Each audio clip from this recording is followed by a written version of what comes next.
Vamos agora finalizar a parte de cálculo de tempo de voo do Excel. E eu tive que fazer algumas correções, mas já está aqui o gráfico plotadinho. Tanto no MATLAB quanto no Excel.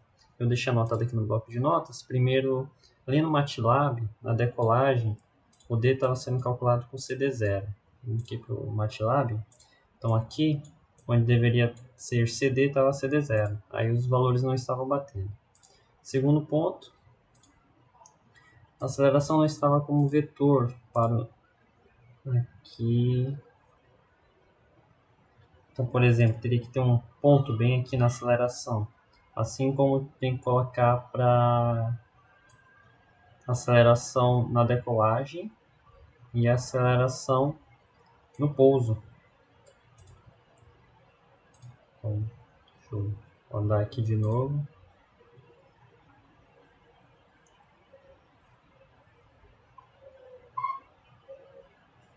Isso é importante ter esse ponto aqui na aceleração. Parece que ele não altera ali os valores.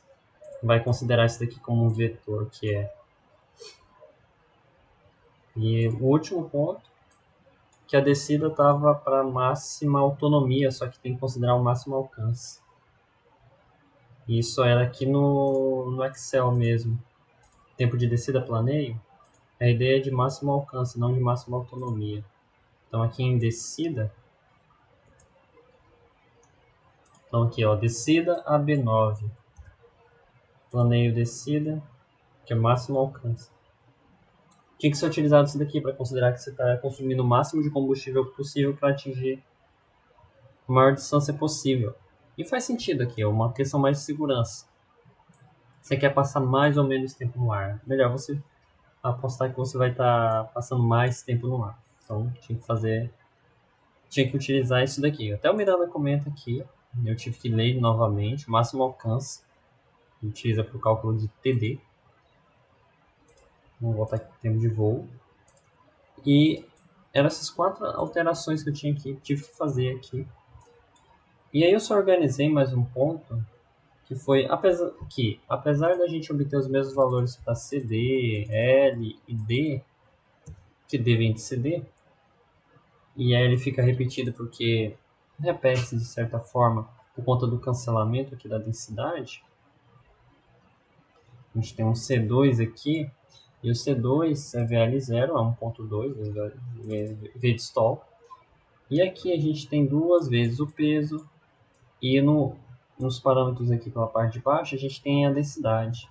Quando chega aqui na sustentação, a gente observa o seguinte, que a densidade entra diretamente proporcional à sustentação, e o que acontece? Ela vai cancelar com a densidade que está dentro aqui do C12.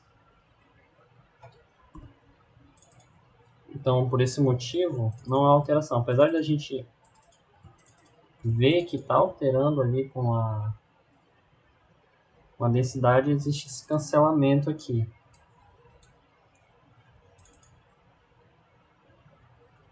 Vamos ver aqui, tá aqui a densidade. Então, é isso que acontece. Então, era isso que eu tinha que comentar. E o seguinte, aqui nesse gráfico, tá meio quebrado aqui porque essas células estão todas juntas. Se eu vou deslocar para cá o ciclobinho, não vai selecionar. Então é como se os valores estivessem aqui. A gente observa que tem um pico aqui no tempo de voo por conta desse valor calculado aqui para tempo de subida. Ele fica em 856, mas é porque essa subida aqui, quando chega na densidade de 4.500, ele fica com esse valor aqui bem baixo, 0.04. Então a altitude aumentou tanto aqui que as implicações na razão de subida ficaram em torno de 0.04, que esse resultado ficou em torno de 0.04 aí na hora da divisão, e dá um aumento muito grande no tempo. Você não vai passar ali 800 segundos, que é o que resultando aqui. Você vai estar aqui na faixa um pouco abaixo de 100. Eu vou até reduzir aqui, para a gente poder enxergar. Não vamos colocar até 1000, vamos colocar o limite em 200. O mínimo tá em 0 mesmo. Vamos de 50 em 50, eu acho que fica bacana de visualizar. Como não vai chegar a 3000, eu vou cortar aqui 3000. Aqui, 3000. Então, praticamente, o tempo é constante, não é? Agora vamos diminuir aqui a escala, para a gente ver que isso daí não é tão verdade assim, porque a gente vê aqui nos resultados, vai de 76 até 912, mas a gente só quer cobrir de 76 até 112 segundos. Então, ó, tá, eu digitei errado aqui, a altitude era para ir até 3000.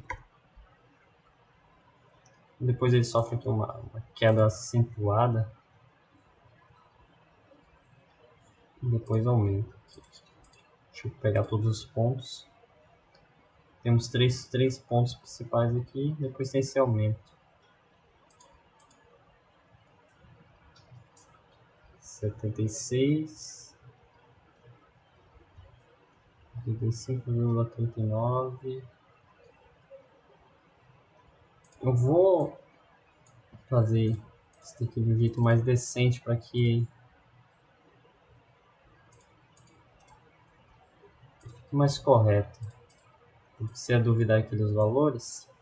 Então em X eu vou colocar altitude. E em Y, a altitude já está ali. Y são esses valores aqui.